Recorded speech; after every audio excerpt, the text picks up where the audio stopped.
Hello बच्चों, नमस्कार। आज हम बाकी के प्रश्न उत्तर करेंगे। जो पहली वीडियो में मैंने 4 क्वेश्चन आंसर कराए थे, इसके 2 बैलों की कथा के, आज 5वां से लेके लास्ट तक सारे क्वेश्चन आंसर कंप्लीट हो जाएंगे इस वीडियो में। प्रश्न नंबर 5 है, किन घटनाओं से पता चलता है कि हीरा मोती में गहरी दोस्ती थी?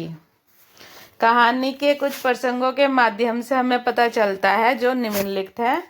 नंबर 1, दोनों एक दूसरे को चाटकर या सूंघकर अपना प्रेम प्रकट करते थे। नंबर 2, जब ये दोनों बैल हल या गाड़ी में जोत दिए जाते थे तो ज्यादा से ज्यादा बोझ स्वयं झेलकर दूसरे को का बोझ कम करने की चेष्टा करते थे। दोनों में इतनी गहरी दोस्ती थी कि एक दूसरे का वजन कम करना चाहते थे। नंबर 3, काजी हाउस की दीवार टूटने पर भी जब हीरा ने भागने से मना कर दिया तो अवसर होने पर भी मोती उसको छोड़कर नहीं भागा। इससे भी इन दोनों की दोस्ती का पता लगता है। नंबर 4, जब कुछ लोगों ने खेत में पकड़ लिया था इन दोनों को और घेर कर दोनों को घेर लिया गया, तब हीरा निकल गया था, लेकिन मोती के पकड़े जाने पर वह भी बंधक बनने के लिए स्वयं वापस लौट आया था। ठीक है बच्चों, इन 4 पॉइंटों से पता लगता है कि दोनों में कितनी गहरी दोस्ती थी।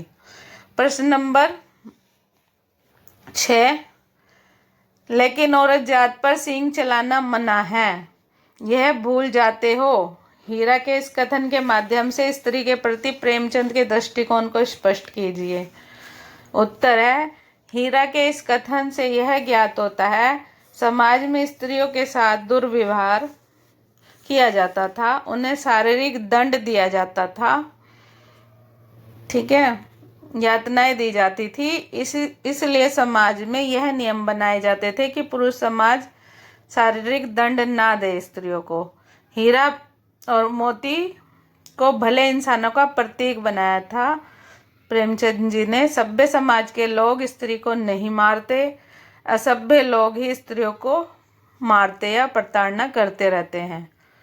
तो इसके जरिए ये भी बताने की कोशिश की प्रेमचंद जी ने कि समाज में स्त्रियों का क्या स्थान होना चाहिए। प्रश्न नंबर 7, किसान जीवन वाले समाज में पशु और मनुष्य के आपसी संबंधों को इस कहानी में किस प्रकार व्यक्त किया गया है? उत्तर, प्रेमचंद ने किसान जीवन में मनुष्य और पशु के भावनात्मक संबंधों को हीरा मोती 2 बैलों के माध्यम से व्यक्त किया है। किस प्रकार उनका मालिक झूरी अपने बैलों हीरा और मोती को बहुत प्यार करता था। ये दोनों बैल भी झूरी अपने मालिक को छोड़कर कहीं नहीं जाना चाहते थे और इससे यह स्पष्ट होता है कि पशु भी स्नेह का भूखा है। प्रेम पाने से पशु भी प्रेम व्यक्त करता है और क्रोध और अपमान पाकर वह भी असंतोष व्यक्त करता है। प्रश्न नंबर 8, इतना तो हो ही गया कि 9-10 प्राणियों की जान बच गई, बस वह तो सब आशीर्वाद देंगे ही। मोती के इस कथन के आलोक में उसकी विशेषताएं बताइए। मोती के इस कथन से निम्नलिखित विशेषताएं उभर के आती हैं सामने। वह एक आशावादी है क्योंकि उसे अभी भी पूरा विश्वास है कि वह इस कैद से मुक्त हो सकता है। वह स्वार्थी नहीं है, स्वयं भागने के बजाय उसने अन्य जानवरों को सबसे पहले भागने का मौका दिया। इस प्रकार उसने 9-10 प्राणियों की जान बचाई थी काजी हाउस में। प्रश्न नंबर 9 है, आज से स्पष्ट करो। आज से स्पष्ट में प्रश्न का आंसर का है, अवश्य ही इनमें कोई ऐसी गुप्त शक्ति थी जिसे जीवों में श्रेष्ठता का दावा करने वाला मनुष्य भी इस चीज से वंचित है। उत्तर, हीरा और मोती बिना कोई वचन कहे एक दूसरे के मन की बात समझ जाते थे। दोनों एक दूसरे को स्नेह की बातें सोचते थे।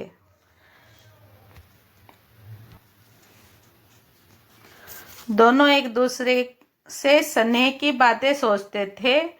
यद्यपि मनुष्य स्वयं को सब प्राणियों से श्रेष्ठ मानता है, किंतु उसमें भी यह शक्ति नहीं होती कि एक दूसरे की बातें बिना कहे जल्दी से समझ ले।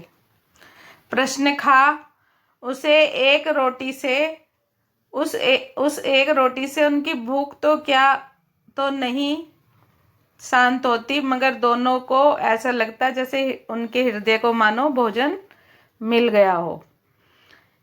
उत्तर, हीरा और मोती झूरी के साले गया के घर बंधे हुए थे। गया ने उनके साथ अपमानपूर्ण व्यवहार किया था, परंतु तभी एक नन्ही लड़की ने आकर उन्हें एक एक रोटी लाकर दी। उसे खाकर उनका पेट तो नहीं भर सकता था, परंतु उन्हें उस रोटी को खाकर उनका हृदय तृप्त जरूर हो गया है। उन्होंने बालिका को के प्रेम का अनुभव कर लिया और प्रसन्न हो गए थे। ठीक है बच्चों। प्रश्न नंबर 11, हीरा और मोती ने शोषण के खिलाफ आवाज उठाई, लेकिन उसके लिए प्रताड़ना भी सही। हीरा और मोती किस प्रतिक्रिया पर तर्क सहित अपने विचार प्रकट करें। हीरा और मोती ने शोषण के विरुद्ध थे। दोनों हीरा और मोती शोषण के विरुद्ध हैं। वह हर क्षण शोषण के विरुद्ध आवाज उठाते रहे। उन्होंने झूरी के साले गया का विरोध किया तो सूखी रोटियां और डंडे भी खाए। फिर काजी होश में अन्याय का विरोध किया और बंधन में पड़े। मेरे विचार से उन्होंने शोषण के विरोध करके ठीक किया, क्योंकि शोषित होकर जीना नहीं चाहिए। शोषित को भय और यातना के सिवा कुछ भी प्राप्त नहीं होता। ठीक है बच्चों। प्रश्न नंबर 11, क्या आपको लगता है कि यह कहानी आज़ादी की कहानी की ओर संकेत भी करती है? हाँ जी, प्रेमचंद स्वतंत्रता के लेखक थे, स्वतंत्रता पूर्व के, और उनकी रचनाओं में भी इसका प्रभाव देखा गया है। दो बैलों की कथा नामक कहानी भी इससे अछूती नहीं है। मनुष्य हो या पशु, पराधीनता किसी को भी स्वीकार नहीं है और स्वतंत्र होना सभी चाहते हैं। ठीक है प्यारे बच्चों, ये थे तुम्हारे दो बैलों की कथा पाठ से प्रश्न उत्तर। धन्यवाद। इनको याद करें अच्छे से और अपने एग्जाम की तैयारी करें। धन्यवाद बच्चों।